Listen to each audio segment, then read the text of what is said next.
Nos acompaña Alberto Vanegas, dirigente de Derechos Humanos de la CUT Nacional. La CUT es la Central Unitaria de Trabajadores, así que es la persona indicada para hablar en este día del capítulo Beneficios. ¿Cómo estás? ¿Cómo te va? Buenos días, gracias por la invitación. Gracias a ti. Ese capítulo Beneficios, como veo ahí, viene cargadito, ¿no? Sí, Contemos. se ha aprobado esta ley 2466, ayer se firmó, sancionó por el presidente de la República, Gustavo Petro. Esa ley entra ya en vigencia. Logramos, después de décadas de lucha, de resistencia y de que nos habían hecho una contrarreforma laboral, todo el movimiento sindical, los trabajadores fuimos golpeados con la Ley 50 de 1990, con la cual hubo tablas para facilitar el despido de los trabajadores para contratos temporales, el tema también de la 789, de establecer una jornada diurna hasta las 10 de la noche. Esa contrarreforma pues ha significado la precarización, bajos salarios, inestabilidad laboral por décadas, y ahora rescatamos, con esta nueva ley rescatamos esos derechos y lógicamente que en unas nuevas realidades, porque ya hoy también que esta ley que tiene 70 artículos significa también una innovación en tema de garantías para los trabajos de plataformas, de domiciliarios, de tema de trabajo virtual, de trabajo también para sectores de madres comunitarias, de trabajadores del cuidado, y esto pues trae nuevas normas que dan unas nuevas garantías en las cuales pues son una conquista de rescatar esos derechos y significa mantener la movilización, porque el paquete de reformas del nuevo gobierno, este gobierno de avanzada, este paso tan importante después de 3 años del gobierno, de este gobierno de transición, de este gobierno de participación de amplios sectores democráticos de los trabajadores, pues logramos aprobar esta reforma laboral. También habíamos logrado la reforma pensional, esa está para un proceso de la Corte Constitucional, la envía a una revisión nuevamente al Congreso, lo cual el presidente ha solicitado se apruebe y se ratifique, se subsane esos elementos de forma, pero quedan pendientes la reforma a la salud, la circunscripción agraria, en ese sentido hay un paquete de reformas que necesitan la movilización social, popular y de los trabajadores. No nos vayamos tan hacia adelante, quedémonos aquí porque, por ejemplo, hablabas de la jornada nocturna y ahí buscaba interrumpirte para contar que ya no es más a partir de las 10 de la noche, sino desde las 7 de la tarde. Sí, a las 7 ya 19 horas empieza a contar como jornada nocturna. Como jornada nocturna, inicia con un pago del 35%, eso es lo que conocemos como horas extras. Entonces hasta las 6 de la mañana se debe pagar por esa compensación, por esa labor nocturna, por dar garantías al esfuerzo de laborar en jornadas extendidas y esa conquista, porque en Colombia pues era asombroso que los trabajadores tenían que laborar con el mismo valor hasta las 10 de la noche. Entonces había muchos sectores de trabajadores de la vigilancia, del sector comercio, de sectores de salud, muchos trabajadores tenían que laborar hasta en altas horas de la noche sin ninguna compensación. Y me quedo ahí, ¿por qué? Porque hoy la mediática de la derecha en Colombia, en vez de amanecer con las buenas noticias y los beneficios para la clase laboral, amanecieron con titulares como va a tener gran impacto esta decisión en el bolsillo de las mini pymes, ¿sí? De las empresas que tienen menor cantidad de trabajadores y que finalmente son las que tienen gran impacto en el aparato económico de Colombia. Y aquí hay que decir, el empresario siempre busca sacar mayor ganancia a como dé lugar, pero también instruir en un titular de esa manera, que un propio trabajador escriba eso, porque también hay redactores nocturnos, también hay editores nocturnos, que un propio trabajador atente así contra su fuente de trabajo, escribiendo de esa forma, no es poco. Sí, a nosotros en los años 90 con las políticas neoliberales de flexibilización laboral, de precarización, en ese momento hicieron esas reformas manifestando que esa reducción en los ingresos de los trabajadores era para crear empleo, cosa que no ocurrió. Claro. Se implantó la Ley 50, se despidieron, se generó contratos a término fijo. Hay trabajadoras recientemente, educadoras que duraron 15 años trabajando provisionales, fueron despedidas porque eran contratos de 6 meses, de 1 año, y duraban 15 años con contratos temporales. Entonces, esas medidas, lo único que significó no fue creación de empleo, fue totalmente falso, fue bajar las condiciones salariales, negar la estabilidad laboral y, en últimas, ganancias para el empresariado, pero pérdidas para los trabajadores. Yo quiero ir con los aspectos que se consideran de avanzada de esta ley. Por ejemplo, escuchen esto, quienes hacen teletrabajo, sobre todo en los países de nuestra América, ¿sí? Miren cómo quedan las condiciones laborales para quienes trabajan remoto en Colombia.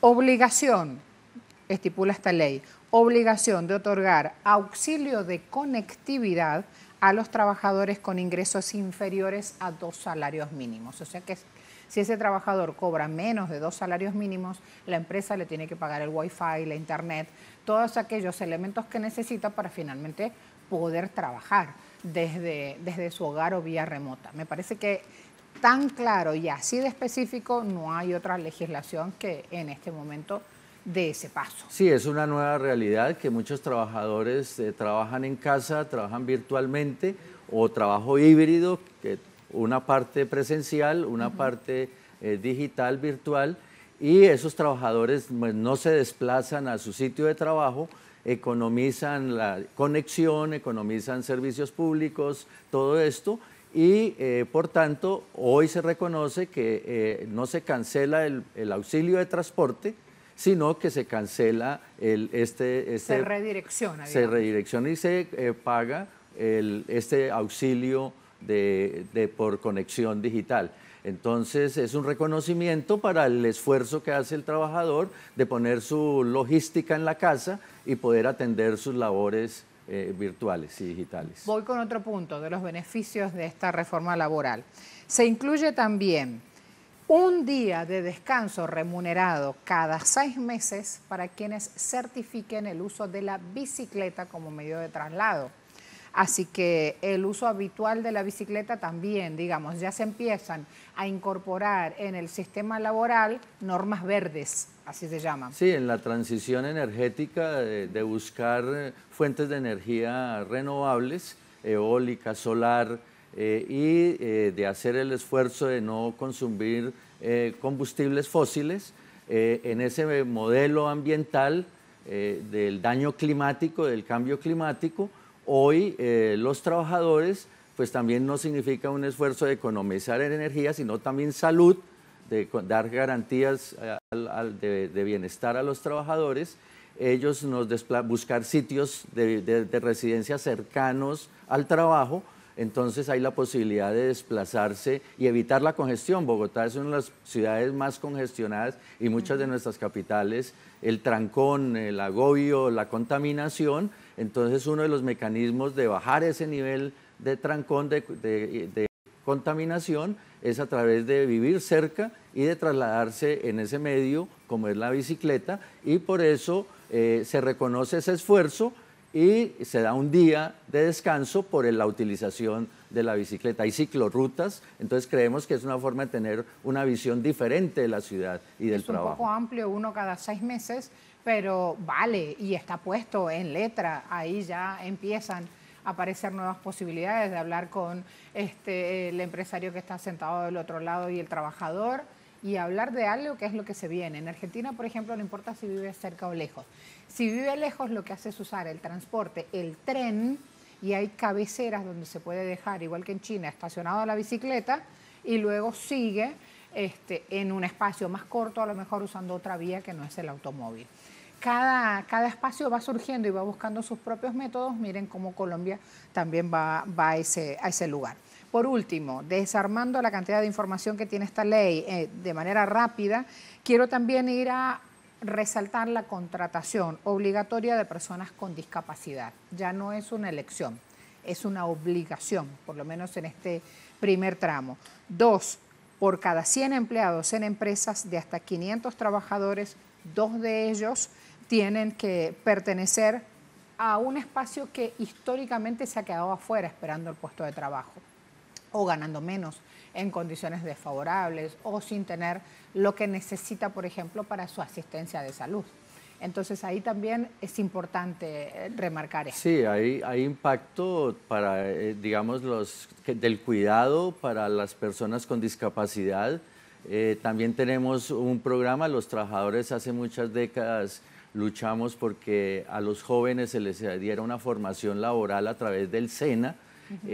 Son más de 500.000 jóvenes estudiantes, tenían un contrato de aprendizaje, no se les reconocía un pago, y hoy se le establece que tiene que haber prestaciones, tiene que haber un pago de un salario mínimo para todos los contratos de aprendizaje, y en ese sentido consideramos que son rescatar derechos y fortalecer esas garantías, porque era como el primer empleo para estos jóvenes, pero no se les pagaba o no se les daba un reconocimiento. También a los internos de medicina venían laborando jornadas nocturnas sin pago y sin ingresos, aparte de un gran esfuerzo de ellos de su formación de 5, 8, 10 años, ingresaban a las clínicas a laborar sin ningún pago. Hoy se le establece que deben pagársele por esa labor a los estudiantes practicantes de medicina.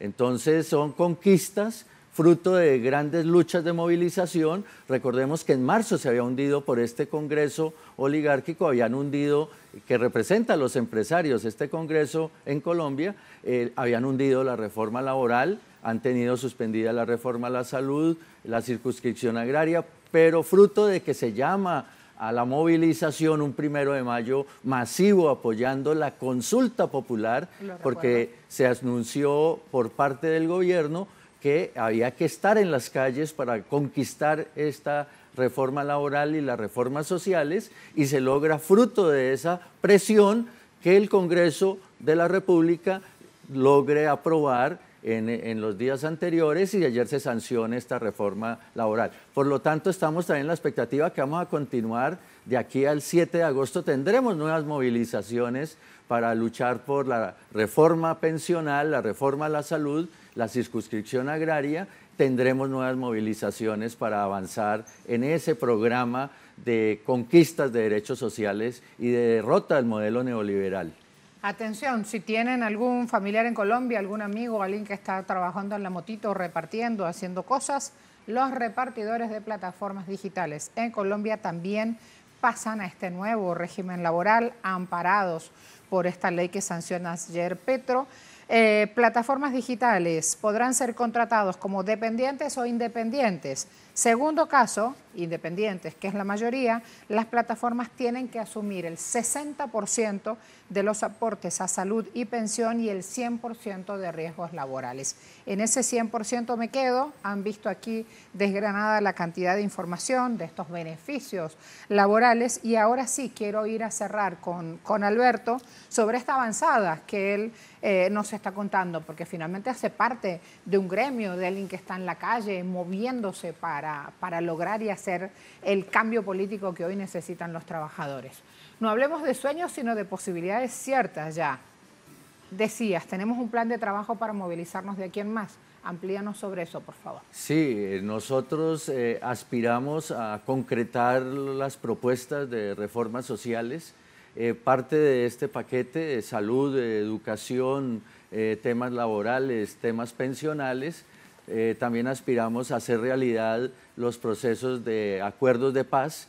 En eso significa la reforma agraria, avanzar en elementos de la reforma de desarrollo agrario y en la entrega de tierras. Por lo tanto, el cumplimiento de esos compromisos del acuerdo de paz es un aspecto que seguimos persistiendo, porque así como tener derechos laborales significan trabajo digno y paz, lograr el cumplimiento de los acuerdos de paz es una aspiración del pueblo colombiano, porque consideramos que no es negando los derechos, no es a través de la violencia, a partir de que en Colombia se resuelvan las diferencias a través de las balas, sino que sea a través de la movilización, del diálogo, de la participación política.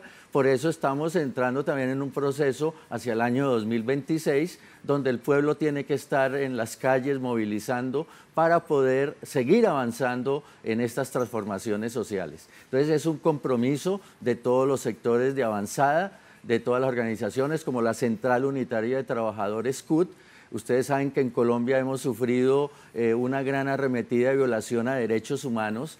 Colombia ha tenido el asesinato desde el año 85 al presente de más de 3.000 sindicalistas asesinados. O sea que esa cuota de sangre, hoy tenemos que celebrar que hemos conquistado derechos sociales, de defender nuestras condiciones laborales, de mejorarlas, y es a fruto también de esa alianza del movimiento sindical, de la CUT, de la CGT. En este periodo también estuvimos atentos a movilizarnos para defender la reforma laboral, y tenemos esa alianza con muchos sectores campesinos, estudiantiles, madres comunitarias, artistas, y ese gran movimiento tenemos la proyección hacia el 2026 para continuar profundizando esos vientos de cambio, esos avances sociales y esas transformaciones que lleven a una sociedad más justa, porque la desigualdad persiste, la desigualdad económica, la pobreza, la precarización laboral persiste, lo cual no significa que tenemos que mantener en dinámica y en movilización. Alberto, muchas gracias.